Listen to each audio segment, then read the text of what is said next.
पाहत रहा फक्त धर्मवीर न्यूज, आपलं गाव आपली बातमी। मैं डॉक्टर बाबा साहेब अम्बेडकर की शान में एक शेर कहना चाहती हूँ। ये शान और ये शौकत, ये शान और ये शौकत और ये मेरा भारत महान न होता। ये शान और ये शौकत और ये मेरा भारत महान न होता। इस देश में कोई किसी का मेहमान नहीं होता। नहीं मिलती खुशियाँ हमें इस वतन में, नहीं मिलती हमें खुशियाँ इस वतन में अगर बाबा साहेब अम्बेडकर ने इस देश का संविधान लिखा न होता। इस देश का संविधान लिखा। शासन करती जमात बना या विषयावर प्रसिद्ध व्याख्याते नानासाहेब चव्हाण यांचे सुभाषनगर येथील संविधान प्रबोधन व्याख्यानात उपस्थितांना अनमोल मार्गदर्शन। तालुका मिरज सुभाषनगर वृत्त। सविस्तर वृत्त असे की राष्ट्रपुरुष महापुरुष धरती आबा बिरसा मुंडा यांचा शतक सुवर्ण महोत्सव आद्य क्रांतीवीर नरवीर उमाजी नाईक यांच्या द्विशतकीय जयंती सुवर्ण महोत्सव राष्ट्रपुरुष महात्मा ज्योतिबा फुले यांचा स्मृती दिन आणि डॉक्टर बाबासाहेब आंबेडकर यांच्या महापरिनिर्वाण दिनाचे औचित्य साधून भारतीय कर्मचारी संघ व भारतीय स्वाभिमानी संघ तसेच संविधान प्रबोधन समिती सुभाषनगर यांच्या वतीने सुभाषनगर येथे संविधान प्रबोधन व्याख्यानाचे आयोजन करण्यात आले होते। या प्रसंगी प्रबोधनकार प्रसिद्ध वक्ते प्राध्यापक कैलास कुमार काळे, जिल्हाध्यक्ष सेक्युलर मूवमेंट सांगली सौ साबिरा पठाण, जिल्हाध्यक्ष सावित्री फातिमा, महिला आघाडी सांगली संगीता शिंदे, महाराष्ट्र प्रदेश अध्यक्ष भारतीय स्वाभिमानी महिला संघ यांचे मार्गदर्शन लाभले। प्रमुख वक्ते व या कार्यक्रमाचे अध्यक्ष श्री नानासाहेब चव्हाण, प्रचारक तथा सीईओ मेंबर भारतीय कर्मचारी संघ भारतीय स्वाभिमानी संघ नवी दिल्ली यांनी आपल्या रांगड्या शैलीमध्ये संविधानाचे निर्माते डॉक्टर बाबासाहेब आंबेडकर यांनी 75 वर्षापूर्वी बहुजन समाजाला हक्क आणि अधिकार देण्यासाठी आपण प्रथम शासनकर्ती जमात बना असा दिलेला संदेश बाबासाहेबांच्या विचारांची शिदोरी आपल्या व्याख्यानातून अनमोल शब्दातून सरळ व सोप्या भाषेतून मांडले।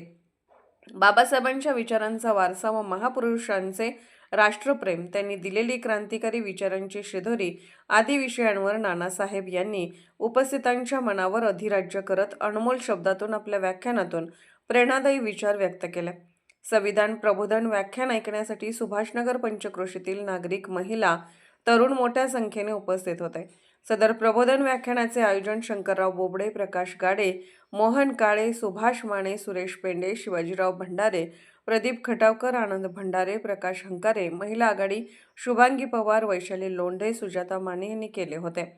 प्रमुख अतिथी म्हणून मुबारक फरास, चंद्रकांत नागवंशी, सुमंत भाले, प्रमुख उपस्थिती श्री विशाल साळे, संपतराव खटावकर, अंजुमन खान, अभिजित गाडे, उपसरपंच तुषार खांडेकर, महादेव दबडे, नीलम दबडे, उज्ज्वला लोंढे, प्रणव भोसले, राजू गाडे, शंकर गस्ते, अप्पासाहेब आवळे, डॉक्टर चंद्रकांत बेंडे, रामचंद्र मांगुरे, रमेश नंदीवाले यांच्यासह उपस्थित होते।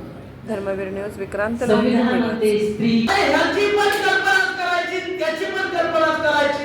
पण विचार आमचे विकारी आहेत, विचार दरिद्री आहेत, हिरव्या मिरचीच्या ठेच्याच्या वरती जायला आमचे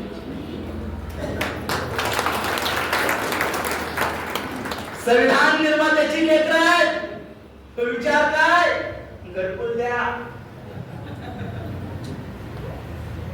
लाडक्या बहिणीचा हप्ता द्या, यो हप्ता द्या, तो हप्ता द्या, ती हप्त्यानं द्या, सगळं हप्त्यानं द्या, साऱ्या सुद्धा आमच्या हप्त्याने मागायला लागल्या जातात। अहो मागण्याची भी पद्धत असते हो, टॉयलेट मागायला लागल्या, टॉयलेट जसं काय आम्हाला होतच नाही। 12,000 रुपयाचं टॉयलेट आहे, ग्रामसेवक 3,000 रुपये खातो शिंदे मॅडम, 8,000 टॉयलेटचं भाडं तरी येत आहे, तोंडावर फेकून मारलं पाहिजे 12,000 त्याच्या का? आमची मानसिकता दरिद्री बनवली जात आहे। संविधान निर्मात्याची लेकरं तुम्ही देशाचं मालक बनवलं जाताना तुम्हाला, आणि तुम्हाला त्याची कल्पना नाही, म्हणून मी पहिलं विचारलं संविधान कुणी कुणी वाचलंय। संविधान वाचलंच नाही तर कळणार कधी, आणि कळलं तर अंमलबजावणी येणार कधी? सगळे म्हणतात संविधान वाचवायचे, सगळे म्हणतात संविधान वाचवायचे, आणि संविधान वाचवायचं म्हणजे नेमकं काय करायचं आम्हाला भी कळू द्या। आता संविधान वाचवायचं म्हणजे पहिले तर पुस्तक पुस्तक विकत घ्यावं लागेल, आणून घरी कपाट स्वच्छ करावं लागेल, त्याला किडामुंगी नाही लागली पाहिजे, वाळवी नाही लागली पाहिजे, अशा कपाटामध्ये ठेवावं लागेल. एक चांगलं गोदरेजचं कुलूप आणावं लागेल, त्याला लावावं लागेल आणि चावी कुंडीला ठेवावं लागेल, मग संविधान वाचणार आहे. असं आहे. काय वाचवायचंय तुम्हाला? पहिलं डिसाईड करा वाचवायचंय काय. जो तो उठतोय संविधान वाचवायचंय, संविधान वाचवायचंय. अरे संविधान तुमच्या हजारो पिढ्या गेल्या तर संविधान खतम होणार नाही. मला ऐकताना तुम्ही गडबड करता, ह्या काळात चुकीच्या ठिकाणी संविधान खतम होणार नाही हजारो पिढ्या असं का म्हणलं मी? ते पुस्तक रूपाने शिल्लक असणार ना. बाबासाहेबांना म्हणून स्मृती झाली, माझ्या कशी आहे झाले ना. पुस्तक रूपाने शिल्लक, तसं संविधान मी आमचं पुस्तक रूपाने शिल्लक. पण त्या संविधानानं ज्या आमच्या जीवनामध्ये आमूलाग्र बदल केला, 5000 वर्षाच्या इतिहासामध्ये जो चेंज आमच्या जीवनामध्ये आला, त्याचं काय? आम्हाला गावात येऊ दिलं जात नव्हतं, आम्हाला शिवून घेतलं जात नव्हतं, आमच्या सावलीचा सुद्धा विचार मानला जात होता. ते सगळं बदललं का नाही? बदललं? गॅरंटी आहे का तुम्हाला हे बदलले का नाही? बदलले. तुम्ही गावात आलाय खरं आहे, तुम्ही गावात येऊ देत नव्हते, गावात आलाय खरं, झोपडीत राहत होता, आता म्हणतात 1 BHK, 2 BHK, 3 BHK, 4 BHK, BHK, बापाचं गावाकडलं BHK, सिटी म्हणजे BHK,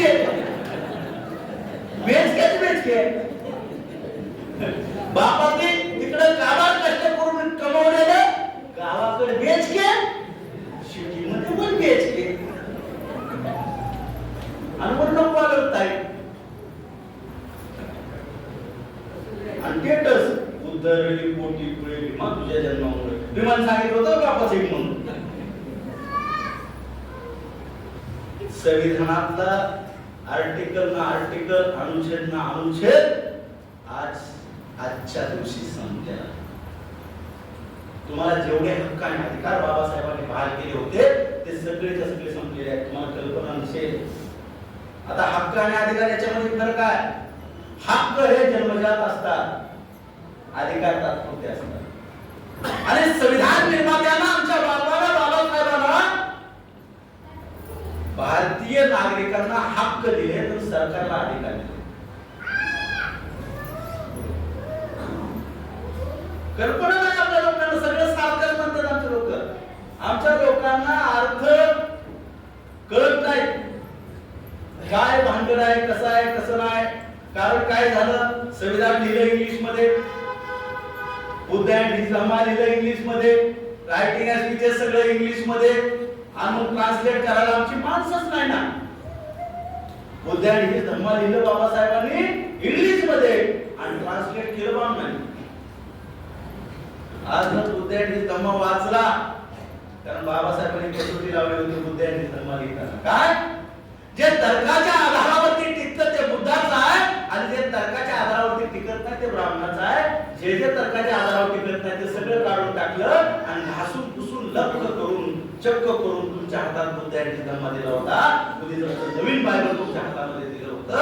बाबासाहेब गेले आणि तळवटकर टिपूनीस यांनी ते पुन्हा ट्रान्सलेट केलं, पुन्हा भविष्य त्यात टाकलं, पुन्हा ब्रह्मदेव त्यात टाकला, पुन्हा सगळं त्यात मिक्स केले. आता वाचायचं कसं? म्हणून आम्हाला आमचे शब्द घेऊन लढाई लढायची असेल तर आमची स्वतःची हत्यार असली पाहिजे. तुकाराम महाराज म्हणतात, आम्हा घरी शब्दांचीच रत्ने, शब्दांचीच शस्त्रे. आमचे शब्द असतात. आता एक शब्द, दर्जनों भाषाएं, सैकड़ों विधि, हजारों विधान है. दर्जनों भाषाएं, सैकड़ों विधि, हजारों विधान है. जो जोड़कर सबको साथ रखे वो भारत का संविधान है, वो भारत का संविधान है. आज से 75 साल पहले 26 नवंबर 1949 को डॉक्टर बाबा साहेब अम्बेडकर ने लिखे हुए संविधान को अपनाया गया था और 26 नवंबर 1950 को इसे लागू किया गया था. इस संविधान की शुरुआत We the people of India, we the people of India, हम भारत के लोग, हम भारतीय, हम भारत के वासी ऐसे शुरू हुई थी और इस संविधान को by the people, for the people, of the people, Bharat के लोगों ने, भारत के लोगों के जरिए और भारत के लोगों के लिए बनाया गया ये संविधान है और उनके लिए बनाई गई ये घटना है। यह जो हमारा संविधान है वह सर्वोच्च लोकतंत्र, मानवीय मूल्यों, आदर्शों, कर्तव्यों और अधिकारों की पावन अभिव्यक्ति है। यह संविधान दिवस का मकसद देश के नागरिकों में संवैधानिक मूल्यों के प्रति सम्मान की भावना को बढ़ाना है। यह एक ऐसा कानून है जिसके ऊपर कोई कानून नहीं है। ये सभी कानून इसी संविधान के कानून के तहत चलते हैं। यह संविधान है यह संविधान है जो देश के 140 करोड़ जनता को एक देश की तरह जोड़ता है और उसे जोड़े रखता है। इसी संविधान के तहत सुप्रीम कोर्ट, हाई कोर्ट, सब न्यायपालिका, सभी अदालतें, संसद, राज्यों के विधानमंडल, प्रधानमंत्री, मुख्यमंत्री सब इसी के तहत चलते हैं और इसी से सभी के अधिकार भी मिलते हैं। और यह संविधान है जो हमें आजाद देश का, आजाद नागरिक का एहसास दिलाता है और इसी के दिए हुए मौलिक अधिकार हमारी ढाल बनकर हमारा हक दिलाती है।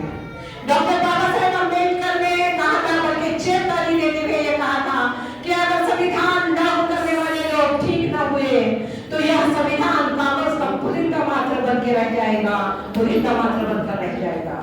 और दूसरी चेतावनी ये थी कि अगर सामाजिक और आर्थिक गैर बराबरी दूर न की जाए तो राजनीतिक बराबरी आधारहीन हो जाएगी। और बाबा साहब की ये चुनौती, ये चेतावनी आज भी हमसे उम्मीद करती है कि हम मुल्क के आईन को, मुल्क के संविधान को कानून की तौर पर जमीन पर उतारें और उसकी रक्षा करें और उसे अमल में लाएं। उलझेगा भारत का कोई सदाए जतन करता हूँ, उलझेगा भारत का कोई सदाए जतन करता हूँ, रातों के अंधकार में मैं दीपक सदा जलाता हूँ, मैं भारत का संविधान हूँ, तुमको राह दिखाता हूँ, मैं भारत का संविधान हूँ, तुमको राह दिखाता हूँ, मौलिक अधिकार देकर तुमको तुम्हारा जीवन साथ बनाता हूँ। ये शान है, ये मान है, ये शान है, ये मान है, समाज का यही सम्मान है। चलिए देश संविधान से, यही मेरा अभिमान है, यही मेरा अनुमान है। 25 जनवरी 1950 को डॉक्टर बाबा साहेब अम्बेडकर ने संविधान को सौंपते हुए कहा था कि हम 26 जनवरी 1950 में हम विरोधाभास जीवन में प्रवेश कर रहे हैं और करने जा रहे हैं। राजनीतिक जीवन में तो समानता होगी, लेकिन इस विरोधाभास जीवन में जो जा रहे हैं, क्या यह चुनौती 75 साल बाद पूरी हुई है? 75 साल बाद पूरी भी नहीं हुई है। जी नहीं, अगर यह संविधान देश पर चला होता तो आज देश का ढांचा अलग हुआ होता, आज देश एक अलग तरीके का हुआ होता। डॉक्टर बाबा साहेब अम्बेडकर ने कहा था कि लोकतंत्र भारत भूमि का ऊपरी पोशाक है। उनके अनुसार यहाँ की संस्कृति अनिवार्य तौर पर लोकतांत्रिक है, मगर भारत जैसे गरीब और गैर बराबरी देश में संविधान के जरिए छुआछूत को खत्म करना, वंचितों के लिए सही उपाय करना और सभी वयस्कों को मतदान का अधिकार देना, यह सब संविधान की देन थी, मगर वो पूरी नहीं हो रही है।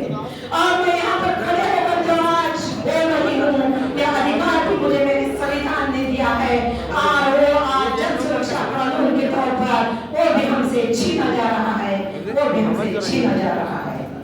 डॉक्टर बाबा साहेब अम्बेडकर ने आर्टिकल 1 में कहा था कि इस देश का नाम भारत होगा, इस देश का नाम भारत होगा। ये भी कहा था कि इस देश में जिसने जन्म लिया होगा, इस देश में जो जन्मा गया होगा वो भारत का नागरिक होगा। लेकिन पहले लोगों ने एनआरसी लेके आया, सीए लाया, अब एसआईआर ले आ रहे हैं और हमें कागजों में उलझाया जा रहा है और इस एसआईआर में हमसे जन्म सर्टिफिकेट मांगा जा रहा है। अरे हम तो घर में जन्मे हुए लोग हैं, हम तो घर में जन्मे हुए लोग हैं, हम सर्टिफिकेट कहाँ से लाएंगे? अरे हमारे पुरखों ने, अरे हमने यहाँ पे जन्म लिया है और यहाँ पे जन्म लेते हुए फिर भी हम इनसे सर्टिफिकेट मांग रहे हैं, जन्म सर्टिफिकेट मांग रहे हैं। न पूछो हमसे कहानी है। न पूछो हमसे हमारी क्या कहानी है, बस इतना ही काफी है कि हम जन्म से भारतीय हैं, हम जन्म से भारतीय हैं। हमारे ओबीसी, हमारे एससी एसटी ओबीसी मुस्लिम सिख ईसाई भाइयों ने सबने इस देश को आजाद करने में हिस्सा लिया है। सभी का हिस्सा इसमें शामिल है। हम सब धर्म के पुरखों ने इस देश की मिट्टी को पानी से नहीं अपने खून से सींचा है, पानी से नहीं अपने खून से सींचा है। हमारे पुरखों ने सींचा है इस देश की मिट्टी को लहू के कतरे कतरे से। हमारे पुरखों ने सींचा है इस देश की मिट्टी को लहू के कतरे कतरे से। मगर अब बस ये खैरात थोड़ी है, मगर अब बस ये खैरात थोड़ी है। जो रहसन थे उन्हें हाकिम बनाकर उम्र भर पूछा, मगर इस बात से हम अनजान थोड़ी हैं। सभी का खून शामिल है इस देश की मिट्टी में, सभी का खून शामिल है इस देश की मिट्टी में। किसी एक के बाप का भारत थोड़ी है, किसी एक के बाप का भारत थोड़ी है। हम सब Bahujan Samaj, SC ST OBC मुस्लिम सिख ईसाई इस देश के नागरिक हैं, इस देश के नागरिक थे और इस देश के नागरिक रहेंगे। ये भारत हमारा था, ये भारत हमारा है और ये भारत हमारा रहेगा। आजादी की लड़ाई हम सब ने मिलकर लड़ी थी। आजादी से पहले इस देश में एससी एसटी ओबीसी इन पर अत्याचार होता था, उनके साथ अछूत का मामला होता था, छुआछूत होती थी, यहाँ तक कि उन्हें उनके कुआं से पानी भी पीने नहीं दिया जाता था। बाबा साहेब अम्बेडकर के संविधान में छूत छात को मिटाने को कहा गया था, मगर आज भी वही मामला हो रहा है, आज भी वही मामला हो रहा है। एक एससी का आदमी वो ग्रंथ पढ़ता है और वो सभा लगाता है, इसके लिए उसको पीटा जाता है, उसको मारा जाता है। उड़ीसा के मलकानगिरी में एक आदिवासी महिला का सर काटा जाता है। मध्य प्रदेश में एक आदिवासी महिला पर बलात्कार किया जाता है। इतना ही नहीं, मणिपुर में महिलाओं को निवस्त कर नग्न में सड़कों पर घुमाया जाता है। बॉम्बे में एक छोटी सी बच्ची के ऊपर कुकर्म किया जाता है। बंगाल में एक डॉक्टर महिला की हत्या की जाती है। बिल्किस बानो के हत्यारों को छोड़ा जाता है, बिल्किस बानो के हत्यारों को छोड़ा जाता है। तभी तो एक नन्ही सी चिमुकली भी प्रभु से ये कहती है कि मत भेज प्रभु मुझे इस दुनिया में, मत भेज प्रभु मुझे इस दुनिया में, डर अधिक सा लगता है, कहाँ सुरक्षित रहूं मैं इस दुनिया में। ये सोच के दिल मेरा डरता है, ये सोच के दिल मेरा डरता है। तो मैं पूछती हूँ, क्या ये देश संविधान पर चल रहा है? जी नहीं, संविधान पर नहीं चल रहा है।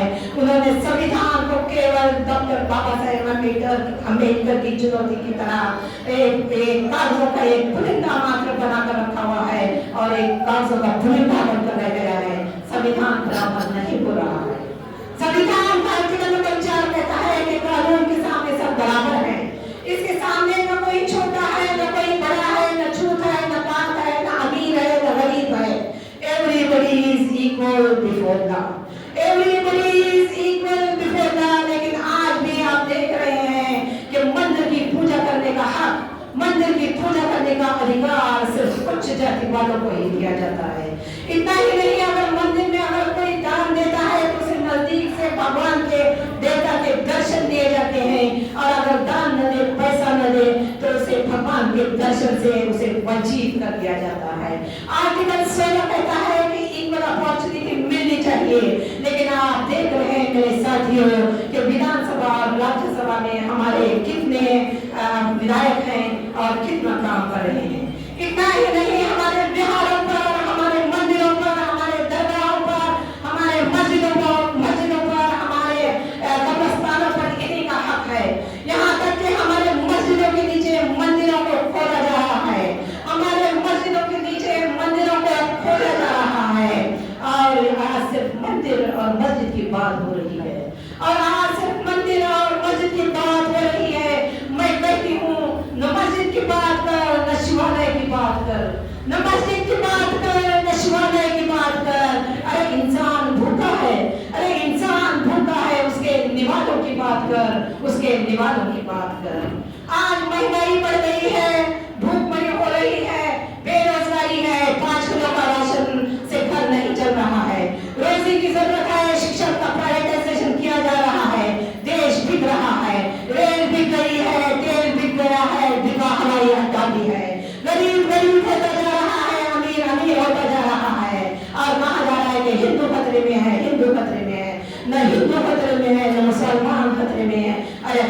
है तो देश का युवा खतरे में है, खतरे में है तो देश का युवा खतरे में है।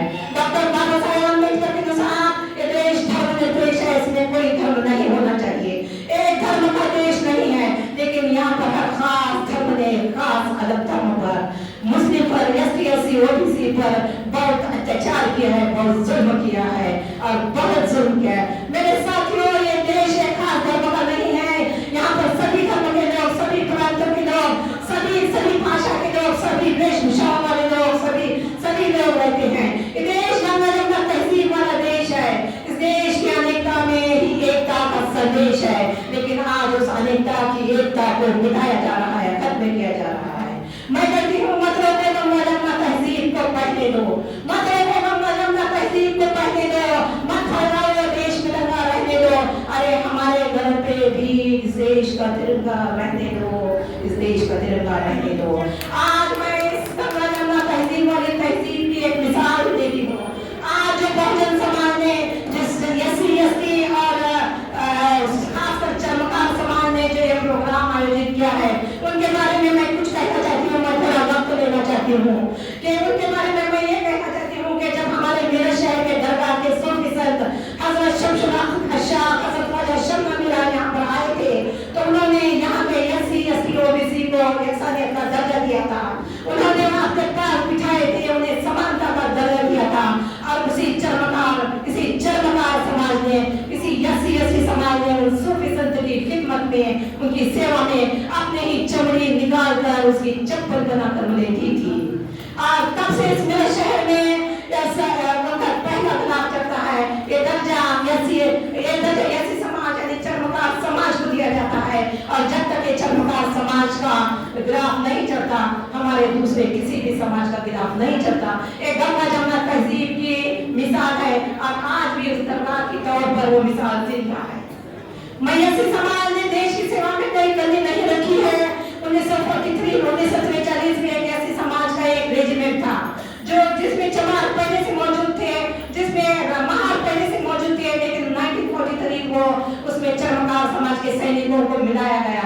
और ये रेजिमेंट जो है, जो एससी का रेजिमेंट जो है, उन्होंने जापान के खिलाफ 1943 में एक कोहिमा की लड़ाई लड़ी थी, और उसमें उन्होंने जापान को मुंह के बल दिखाया था और उन्हें हराया था, और उनको जापान को धूल चटाई थी। आज मैं फिर से ये कहती हूँ कि उस रेजिमेंट को बहाल करने की मांग फिर से होनी चाहिए।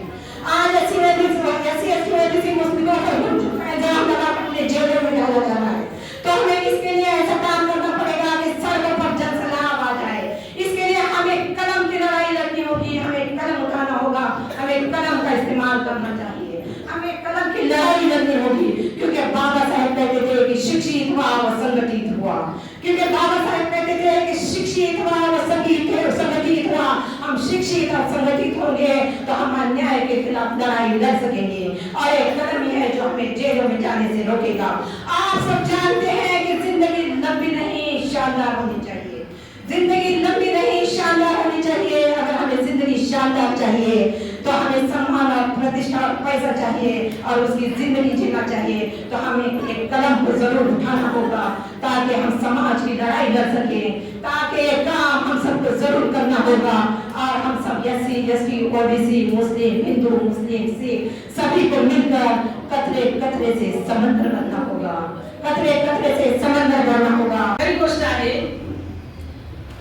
संविधान पुस्तक संपलं का कायदे संपले? संविधान पुस्तक संपलं का कायदे संपले? तर कायदे संपले।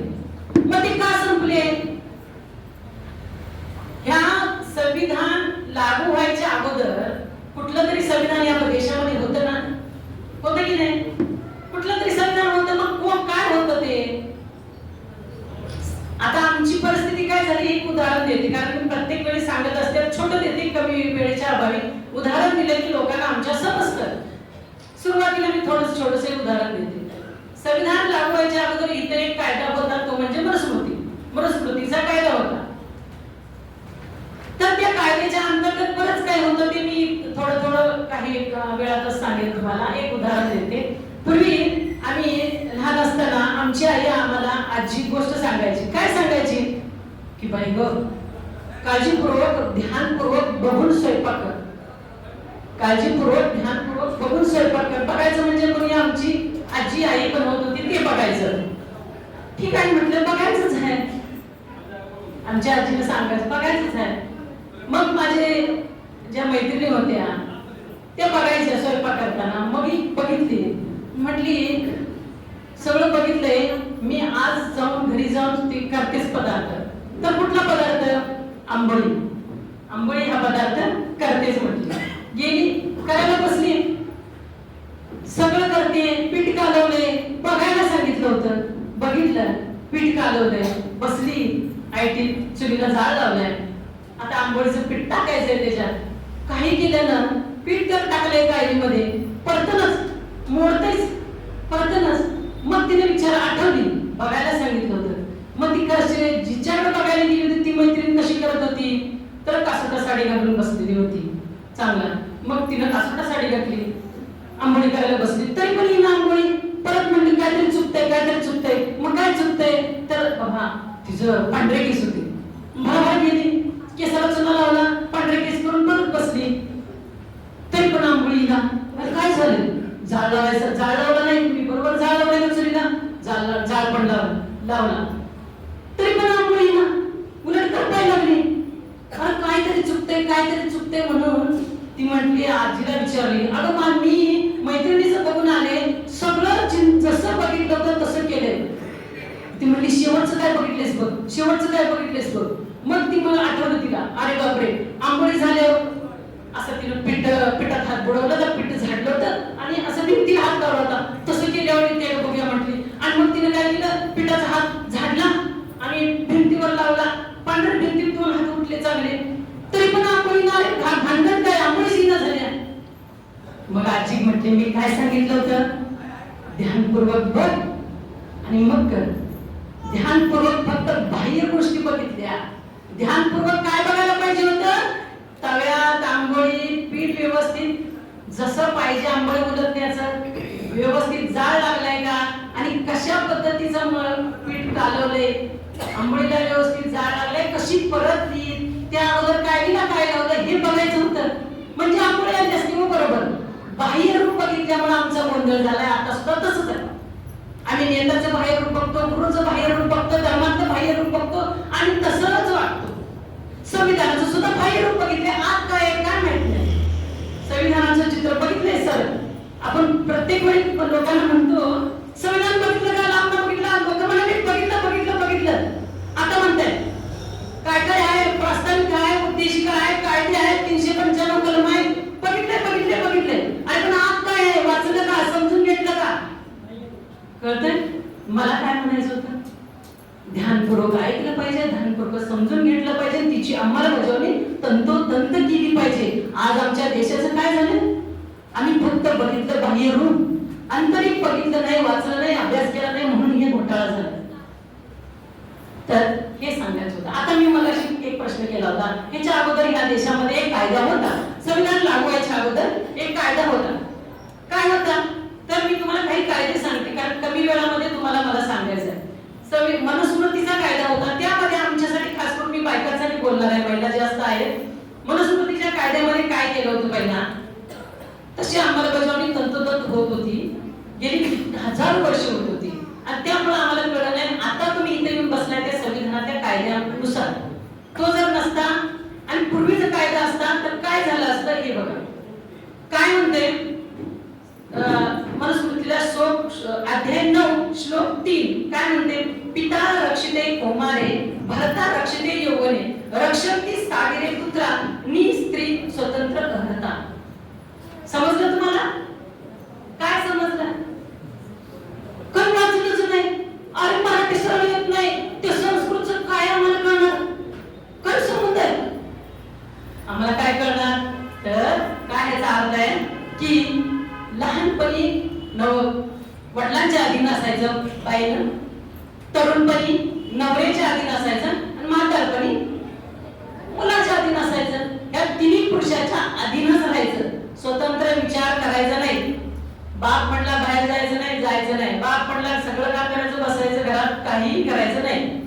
नवरा म्हणला मी सांगतोय तसंच ऐकायचं, मी सांगतोय तसंच वागायचं, मी सांगतोय तसेच कपडे घालायचे, मी सांगतोय तसा स्वयंपाक बनवायचा,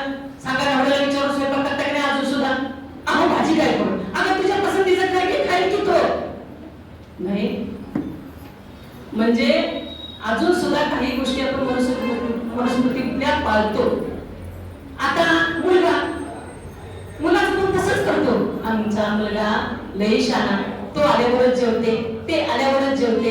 हे चांगलं आहे आमच्या महिलांचं. मी वाईट आहे म्हणत नाही, चांगलं आहे, पण तुमचं अस्तित्व कुठं आहे हे सुद्धा चांगलं आहे. हा आपला साथीदार आहे, मुलगा आपला काळजाचा तुकडा आहे. तुम्ही सगळं करा, मुलांसाठी करा, नवऱ्यासाठी करा, पण तुमचं अस्तित्व टिकवून करा, सांगायचा उद्देश आहे. आता हा पहिला समृद्धीला कायदा अजून सुद्धा लागू आहे. तुम्ही तुमचं अस्तित्व टिकवलं नाही, मग ते टिकवायला कोणी सांगितलं तुम्हाला? संविधानानं. संविधान काय म्हणते? बापानं तुला फक्त जन्म दिलाय, पण जगायचं कसं हे तुला मी संविधानातनं देतो. काय? जा बाहेर, शिक्षण घे, नोकरी कर आणि पगार घे, पैसा घे, एक नाही 4 पाकिट कर. पर्समध्ये 4 पाकिट असतात तुमच्या, कुठून ठेवा पैसे? संविधानानं दिलाय कायदा. नवरा काय म्हणतो? पूर्वी आता नाही म्हणत, आता जीवनसाथी आहे तुमचा. पूर्वी काय म्हणत होता? मी सांगतोय तसं राहा. बायको आता म्हणते मी पण तुमच्या बरोबरीनं कामाला जाते, मग घरात पण तुम्ही बरोबरीनं काम केलं पाहिजे. आणि काय सांगितलंय? संविधान काय म्हणतंय? तुला संपत्ती ठेवण्याचा अधिकार नाही, बरोबरीचा वाटा देतो. बापाला द्यायला लावतो, मुलाच्या वाट्यात संपत्तीचा, मुलाच्या बरोबर बाईला वाटा आहे ना? मनुस्मृतीमध्ये नाहीये, इकडं आहे. तर दुसरा एक अध्याय फार बेकार आहे, वाचलं. आता आम्ही ह्या चळवळीत आल्यापासून ती वाचलं, खरंच काय नाही मनुस्मृतीमध्ये. संविधान आम्हाला काय दिले, मग आम्ही इथपर्यंत आलोय. कारण मी सुद्धा पाहिले, माझे आई वडील पूर्वीची तशी संस्कृती होती, वर्ण व्यवस्था होती. पाण्याला जात होतो आम्ही, आम्हाला लांबून पाणी वाढत होतं. मी केले, मी चर्मकारातली आहे. आणि ज्यावेळी माझे वडील आजोबा चपला शिवायचे, त्यावेळी मला पण शिकवलं त्यांनी. मला आवड होती मात्र त्या गोष्टीची, की आपला व्यवसाय आपल्याला आला पाहिजे. मग बाकीच्या महिलांना आम्हाला अधिकार नव्हता, माझ्या घरातल्या बाईंना. फक्त मला ती आवड वाटायची की ती जाणून घ्यायची, बाबा कसं काय व्यवसाय चालतोय आणि काय करतात. मनुस्मृतीमध्ये आम्हाला चप्पला बनवण्याचा अधिकार होता, घालण्याचा नव्हता. म्हणजे किती काही व्यवस्था, आम्ही वस्तू बनवायचो आमच्यासाठी, ती नाही. हे कसं काय? सगळ्या दुनियाला चप्पल द्यायचं, चांबरात चप्पल पायात घालायची नाही, ही व्यवस्था होती. एक गोष्ट आपण लक्षात घेतली पाहिजे की बाबासाहेब एम.ए. असताना कोलंबिया विद्यापीठामध्ये 1916 साली त्याने एक शोध निबंध दिला होता, caste in India their mechanism genesis and development. ज्यांनी वाचला असेल त्यांना माहित आहे, भारतातील जाती, जडणघडण, उत्पत्ती आणि प्रसार, जाती संस्थेची निर्मिती कशी झाली याचा शोध घेणारा तो निबंध होता.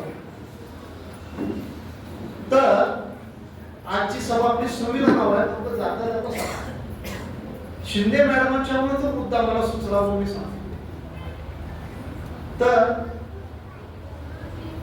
तुम्हाला होमवर्क देतो मी, ज्यांनी पुस्तक वाचलेलं नाही. आपल्या सर्वांना माहित आहे की सतीची चाल इथं होती. नवऱ्याच्या प्रेताबरोबर स्त्रीला जिवंत जाळून मारलं जातं. ती चाल राजाराम मोहन यांनी बंद केली. त्याच्या आधी 1664 साली औरंगजेबानं सतीची चाल बंद करण्याचा पहिला फतवा काढला. आपल्याला सर्वांना सतीची चाल बंद केल्याचा इतिहास माहित आहे. बाबासाहेबांनी एक प्रश्न विचारलाय ती सुरू का करण्यात आली. सतीची चाल सुरू का करण्यात आली. दुसरा प्रश्न आहे, आपल्याकडे जुन्या काळातल्या विधवा होत्या ज्यांचं केस शोषण केलं जातं. ज्या विधवा सती जात नाही त्यांना विद्रूप केलं जायचं, डोक्याचे केस वगैरे काढून, आणि त्यांना कुठल्या तरी खोलीत दडपून ठेवलं जायचं. कुठल्या पुरुषाची तिच्यावर नजर. 2 आणि 3 बालविवाहाची पद्धत, म्हणजे पाळण्यात असतानाच लग्न होणे. या 3 प्रथांचा शोध घेऊन जाती संस्थेची निर्मिती कशी झाली याचे सिद्धांत बाबासाहेबांनी त्यामध्ये मांडले होते. 100 आणि 110 वर्ष झालं कुठल्याही मानवशास्त्राची आणि समाजशास्त्राची हिंमत झालेली नाही ते सिद्धांत फोडण्याची. मला या निमित्ताने एवढंच सांगायचं आहे, अस्पृश्य अस्पृश्यांच्या प्रश्नाचा विचार करण्यापूर्वी, मागास जातीच्या प्रश्नाचा विचार करण्यापूर्वी बाबासाहेबांनी स्त्रियांच्या प्रश्नाचा विचार केला आणि तो विद्यार्थी दशेतच होता. एवढंच मला सांगायचं होतं. त्या 3 प्रकारांचा तुम्ही शोध घेऊन तो निबंध वाचा, त्याचं उत्तर शोधा. मी उत्तर देत नाही. असो, आता मी माझ्या संविधानाच्या मूळ विषयाकडे येतो की मूलभूत हक्कांचा विषय झाला. मूलभूत हक्क आता पठाण मॅडमने सांगितले, आपल्या दुसऱ्या मॅडमने सांगितले. त्या मूलभूत हक्कानंतर राज्यघटनेमध्ये मार्गदर्शक तत्व हा एक प्रकार असतो. ज्यांनी संविधान वाचले त्यांना माहित असेल, ज्यांनी वाचलं नाही त्यांनी वाचून ते समजून घेतलं. मार्गदर्शक तत्व म्हणजे सरकार स्थापन झाल्यानंतर कोणत्या पद्धतीनं कोणती तत्व समोर ठेवून त्यांनी राज्य करायचं. यामध्ये गरिबी नष्ट करणे, सामाजिक समता प्रस्थापित करणे, आर्थिक न्याय प्रस्थापित करणे अशी तत्व असतात. कलम 36 ते 51 मध्ये त्याची आहे. गरिबी नष्ट करण्याचे, स्त्री पुरुषांची पगारातील विषमता कमी करणे तरतुदी आहेत त्यामध्ये. माझा प्रश्न असा आहे, बाबासाहेबांनी एक प्रश्न विचारला होता, घटना समितीने विचारला होता आणि आपल्यासाठी बाबासाहेबांनी दुसरी राज्यघटना लिहिली होती ज्याला स्टेट्स अँड मायनॉरिटीज म्हणतात. त्याच्यामध्ये बाबासाहेबांनी एक उदाहरण दिलं होतं. ते म्हणतात एक बेरोजगार मनुष्य आहे ज्याला नोकरी धंदा नाही आणि ज्याला 2 वेळच्या अन्नाची मारामार आहे, त्याच्या पोटाचा प्रश्न त्याच्या समोर आहे. त्याच्या समोर तुम्ही 2 गोष्टी ठेवा. एक, त्याला म्हणा तुला समतेचा अधिकार आहे, तुला स्वातंत्र्याचा अधिकार आहे, तुला अभिव्यक्ती स्वातंत्र्य आहे, तुला भाषण स्वातंत्र्य आहे, तुला संघटना स्वातंत्र्य आहे, तुला शोषणाविरुद्धचा अधिकार आहे आणि या सगळ्या अधिकाराची पायमल्ली झाली तर न्यायालयात दाद मागण्याचा अधिकार. हे एका बाजूला. आणि दुसऱ्या बाजूला त्याला म्हणा तुला एक साधी नोकरी आहे, तुला त्यात माफक पगार मिळेल ज्यातून तुझ्या पोटाचा प्रश्न मिटेल, अन्न वस्त्र आणि निवारा तिन्ही गरजा भागतील, तुझ्या मुलाबाळांच्या शिक्षणाचा प्रश्न सुटेल, दवाखान्याचा प्रश्न सुटेल. आणि त्याला सांगितलं या 2 गोष्टी तुझ्या समोर आहेत, एक गोष्ट यातली तुला निवडावी लागेल. तू काय निवडेल सांगा मला तुम्ही? मूलभूत हक्क निवडेल का नोकरी निवडेल? काय निवडेल? म्हणजे मूलभूत हक्काचा उपभोग घेण्यासाठी पहिल्यांदा माणसाचं पोट भरलेलं असलं पाहिजे, त्याच्या उदरनिर्वाहाचा प्रश्न सुटलेला असला पाहिजे. नाहीतर त्या मूलभूत हक्काची त्याला काही किंमत असणार नाही. म्हणून बाबासाहेब म्हणतात पहिल्यांदा बेरोजगारी, त्याला कामाचा हक्क मिळाला पाहिजे, त्याच्या उदरनिर्वाहाचा प्रश्न सुटला पाहिजे. म्हणून मार्गदर्शक तत्व महत्वाचे आहे. आणि ही उदरनिर्वाहाचा त्याचा प्रश्न सुटला की मग तो मूलभूत हक्कावरती आपला हक्क सांगेल. त्या मूलभूत हक्कासाठी तो संघर्ष करायला तयार होईल. आणि आजची स्थिती जर पाहिली तुम्ही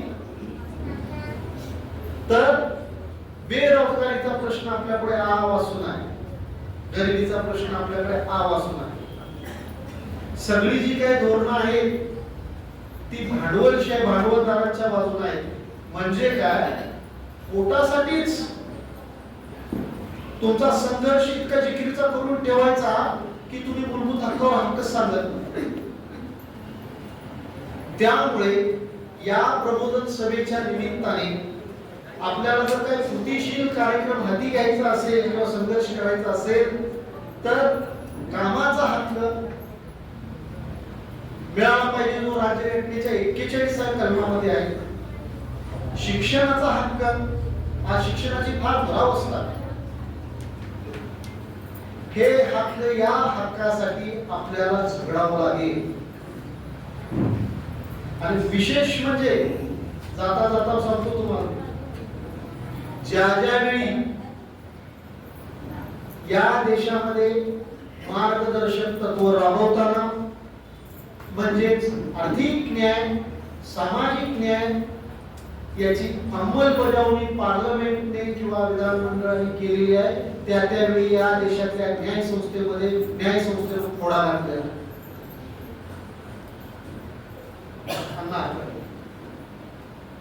1951 ला मागासवर्गीयांना मद्रासमध्ये जेव्हा मेडिकल कॉलेजमध्ये मागास विद्यार्थ्यांना आरक्षण दिलं गेलं, त्यावेळी चंपाकम दोरायराजन नावाच्या एका मानबाईनं त्या विरोधात स्त्री पुरुष आहे महत्वाचं नाही, सुप्रीम कोर्टात खटला दाखल केला. त्यावेळी सुप्रीम कोर्टाने स्वतंत्र भारतातला पहिला खटला जो असेल तो अशा राखीव जागा देता येणार नाही म्हणून निर्णय दिलेला.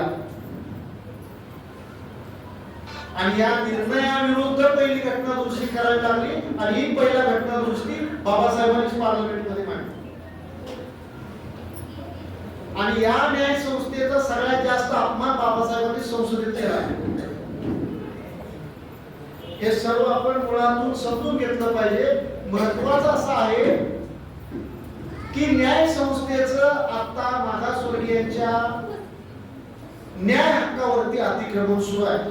कुठला न्यायाधीश मागासवर्गीय आहे तो आपल्या समाजाचा आहे म्हणून त्याला आपलं म्हणणं चुकीचं आहे.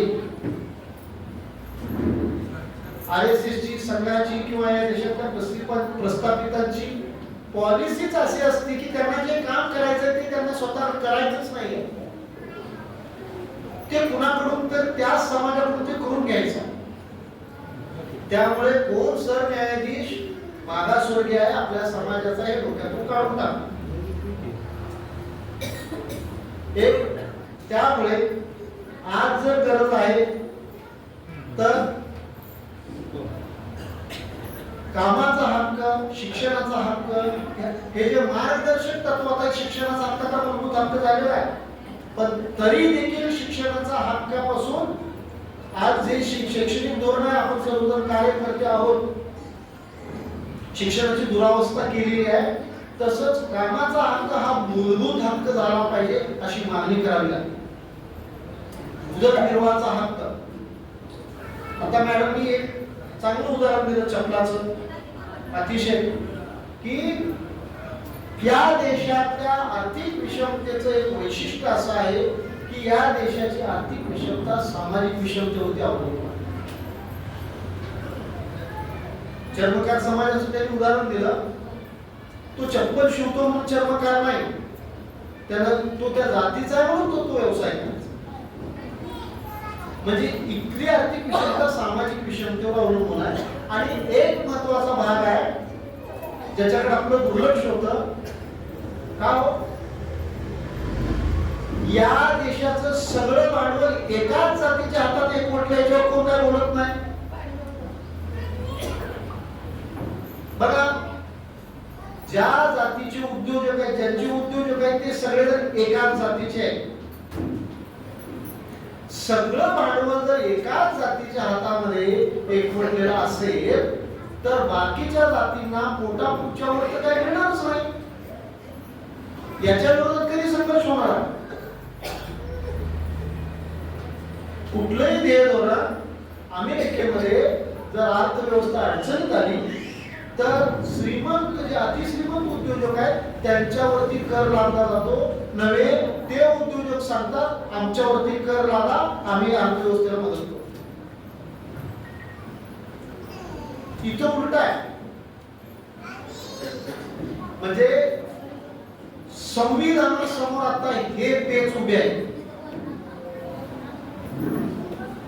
आता आपलं जे भारतीय संविधान आहे ते कोणत्या पेच प्रसंगांना, कोणत्या समस्यांना सामोरं जात आहे याच्यावरती चर्चा आली पाहिजे. त्याच्यावरती कृतीशील कार्यक्रम राबवले गेले पाहिजे.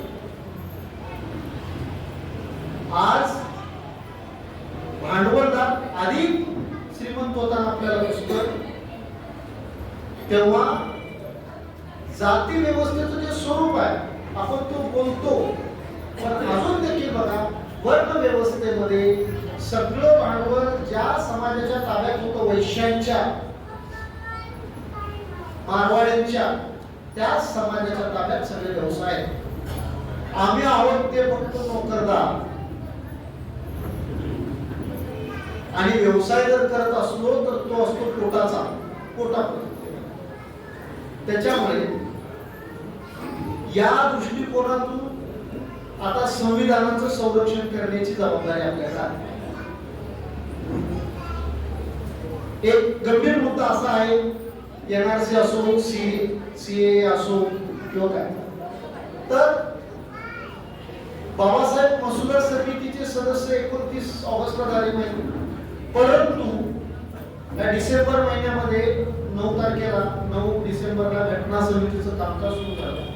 तेव्हा वाटचाल सुरू झालं. तेव्हा भारत अजून स्वतंत्र नव्हता. त्यावेळीच्या त्या घटना समितीतल्या चर्चा जर आपण पाहिल्या तर अल्पसंख्याकांच्या हक्काबाबत घटना समितीची भूमिका काय होती? पाकिस्तानची निर्मिती होणार होती, अजून झाली नव्हती, फाळणी होणार होती. मग इथले जे अल्पसंख्याक आहेत जे पाकिस्तानात निघून गेले ते ठीक आहे, पण इथल्या अल्पसंख्याकांचं काय करायचं? तर घटना समितीची सदस्यांची भूमिका अशी होती की आपण वेट अँड वॉच करू, थांबू, त्यांना कुठलेही अधिकार द्यायचे नाही. पाकिस्तानमध्ये जेव्हा त्यांची राज्यघटना तयार होईल तेव्हा तिथल्या हिंदूंना म्हणजे तिथल्या अल्पसंख्याकांना पाकिस्तानची राज्यघटना कोणते न्याय हक्क देते त्याच्यावरती आपण इथल्या अल्पसंख्याकांचे न्याय हक्क आणि अधिकार ठरवू. अशी भूमिका घटना समितीच्या सदस्यांची होती. मसुदा समिती अजून अस्तित्वात आलेली नव्हती. त्यावेळी बाबासाहेब आंबेडकरांनी रोखठोक भूमिका घेतली आणि सांगितलं अजिबात नाही, पाकिस्तानच्या राज्यघटनेची वाट बघायची नाही. इथल्या बहुसंख्याकांना जे हक्क मिळतात ते सगळ्या अल्पसंख्याकांना मिळालेच पाहिजे. शिवाय त्यांना शैक्षणिक हक्क, सांस्कृतिक हक्क, त्यांची संस्कृती जपण्याचा, लिपी जपण्याचा त्यांचा जो जे काय हक्क आहे ते विशेष हक्क मिळाले पाहिजे. राज्यघटनेचे 29 आणि 30 कलम कडून बघा, या हक्कासाठी बाबासाहेब मसुदा समिती अस्तित्वात येण्यापूर्वीच झगडलेले आहे.